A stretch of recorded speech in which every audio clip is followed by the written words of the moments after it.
మానవ జాతి మనుగడకే ప్రాణం పోసింది మగువ, రాగంలో అనురాగంలో తరగని పెన్నిది మగువ. ఈ పాట చాలా చక్కని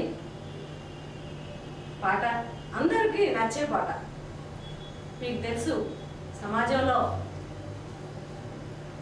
సగభాషంలో సగం ఎక్కడైనా మేమున్నాం అనే మహిళలు ఈ రోజున గర్వపడాలి. ఎందుకంటే అన్ని రంగాల్లో కూడా ఈ రోజున మహిళలు ఉన్నారు. ఆనాడు స్వతంత్ర పోరాటంలో కూడా మరి మన సరోజినీ నాయుడు గారు, విజయలక్ష్మి పండిట్, వీరంతా కూడా మనకి భారతదేశానికి స్వతంత్రం రావడానికి మగవాళ్ళతో ధీటుగా పనిచేశారు. మరి స్వతంత్రం రాకముందు కూడా ఝాన్సీ లక్ష్మీబాయి లాంటి వారు పుట్టినటువంటి మనగడ్డ భారతదేశంలో మహిళల పాత్రలు చాలా విలువైనది, చాలా ప్రశంసనీయం. మరి అలాంటి మహిళలకి ఇవాళ ఎటువంటి స్థానం దొరుకుతుంది? ఎక్కడ కూడా మగవారికి సాటి అంటే ధీటుగా మీకు మేము అన్నిట్లో కూడా సరిలేరు మీకెవ్వరు అన్నట్టు వాళ్ళకి ఈక్వల్గా మనం సరితూగుతూ ముందుకు వెళ్తున్నాం.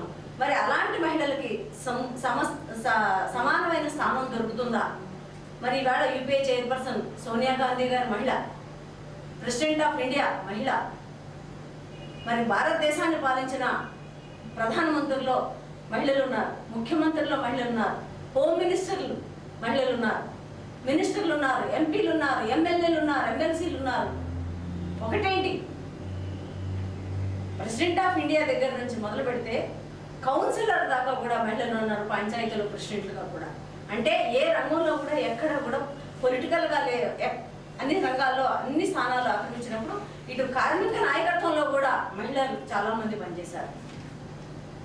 అలాగే మరి చదువుల్లో మరి శాస్త్రాన్ని సైంటిస్టులుగా ప్రూవ్ చేస్తూ సైంటిస్టులుగా కూడా మహిళలు ఎంతో అత్యున్నత స్థానానికి. ఒకప్పుడు చూసుకుంటే మహిళలు ఓన్లీ హాస్పిటల్లో నర్సెస్, బడుల్లో టీచర్లుగానే మిగిలిపోయేవారు. ఓన్లీ ఉమెన్ అంటే ఓన్లీ టీచర్స్ అండ్ నర్సెస్ అనేది ఉండేది. కానీ ఇవాళ ట్రైన్లు నడపడంలో పైలట్లుగాను, విమానాలు నడపడంలో రంగంలో చూస్తే 50% ఉన్నారు, కానీ సంఘటిత రంగంలో చూస్తే మాత్రం 45% వర్కింగ్ ఉన్నారు. అంటే ఈవేళ మహిళ లేని చోటు లేదు. అంటే మనం ఈక్వల్గానే ఉన్నాం, కానీ కొన్ని విషయాల్లో మనకి మహిళలకి ముఖ్యంగా సోదరిమణులకు దొరికేది మాత్రం సెకండ్ సిటిజన్షిప్ ఆపర్చునిటీస్ ఇచ్చే విషయంలో మాత్రం ఇక్కడ మాత్రం 2వ స్థానంలో ఉన్నాం. కాబట్టి అలాంటి 2వ స్థానం కాదు, మాకు ఈక్వాలిటీ రావాలి అంటే మనం 33% రిజర్వేషన్ అడుగుతున్నాం, కానీ 50% రిజర్వేషన్ అడగాలి ముఖ్యంగా.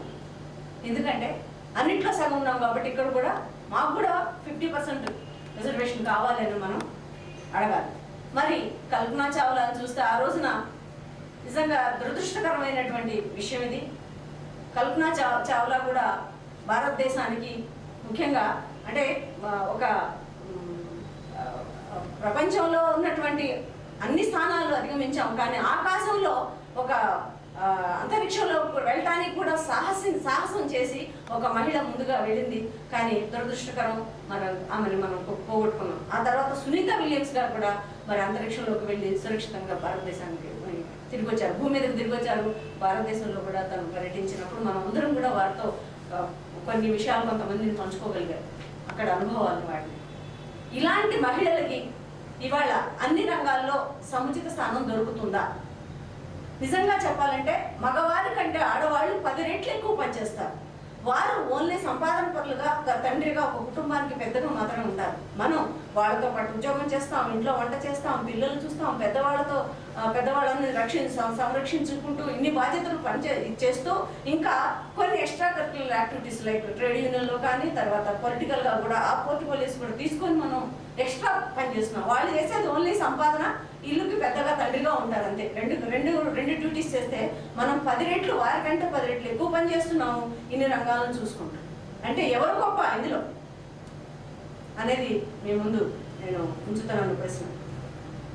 కాబట్టి ఇవాళ ఇంట్లో మనమందరం కూడా ఒక తల్లిగా నేను ముందు పాట పాడాను, మానవ జాతి మనుగడకి స్త్రీ ఎంత అసలు స్త్రీ లేనిది మానవ జాతి బయటికి రావు. స్త్రీ కూడా ఆ కుటుంబానికి ఎంతో ప్రాముఖ్యత ఉంది. మరి అలాంటి స్త్రీ విద్యావంతురాలై తన బిడ్డల్ని చదివిస్తూ ఆ బిడ్డల్ని ఈక్వల్గా పెంచాలి.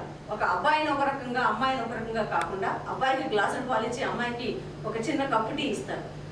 ఈ వివక్షతని ముందు అమ్మగా మనంటే అలాంటి వివక్షతను తగ్గించుకొని ఈక్వల్గా బాబుకి ఎంత గ్లాస్ పాలిచ్చామో పాపకు కూడా అంతే ఇచ్చి చదువుల్లో కూడా అబ్బాయి వెళ్తాడులే స్కూల్కి అమ్మాయి వెళ్తుందని ఒకలాంటి న్యూనతాభావంతో పెంచకూడదు. ఈక్వల్గా పెంచాలి. ఎలాంటి పరిస్థితులైనా ఇద్దరిని ఈక్వల్గా మనం కనుక పెంచినట్టయితే పిల్లలు పెంపకం చిన్నప్పటి నుంచే వారు స్కూల్కి వెళ్ళేటప్పుడు కానీ కాలేజీలో కానీ కో ఎడ్యుకేషన్ అయినా ఎడ్యుకేషన్ వాళ్ళు చదువుకునే చోట కూడా వాళ్ళు అదే ట్రీట్మెంట్ని అక్కడ కూడా అవలంబిస్తారు. మనం ఇంట్లో ఎలా వాళ్ళని ట్రీట్ చేస్తామో స్కూల్లో కూడా వాళ్ళ బిహేవియర్ కూడా అలా ఉంటుంది.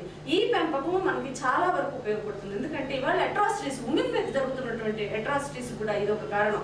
అబ్బాయిను ఒక రకంగా పెంచితే వాడు ఈగోయిజం, అబ్బా నేను మేలు కదా, నన్ను మా అమ్మ చాలా స్పెషల్గా చూస్తుంది, ఇక్కడ కూడా నేను స్పెషల్, ఏంటి వాళ్ళతో అమ్మాయిలతో ఏంటి పని అనే విధంగా వాళ్ళు.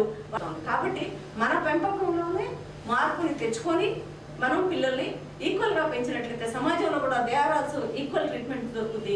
కాబట్టి వాళ్ళ ఫ్యూచర్ కూడా చాలా ఆహ్లాదంగా పెరగడానికి వారి భావితరాలు భవిష్యత్తు నేటి బాలలే రేపటి పౌరులాగా నేటి బాలను తయారు చేసే తల్లి చాలా ప్రాముఖ్యత ఉంది, మహిళల ప్రాముఖ్యత అని చెప్పడానికి నేను ఈరోజు చాలా సంతోషంగా చెప్తున్నాను. ముఖ్యంగా ఈ అవకాశం దొరికినందుకు, మీ అందరితో మాట్లాడుతున్నందుకు నేను గర్వపడుతూ సెలవు తీసుకుంటున్నాను. జై హింద్.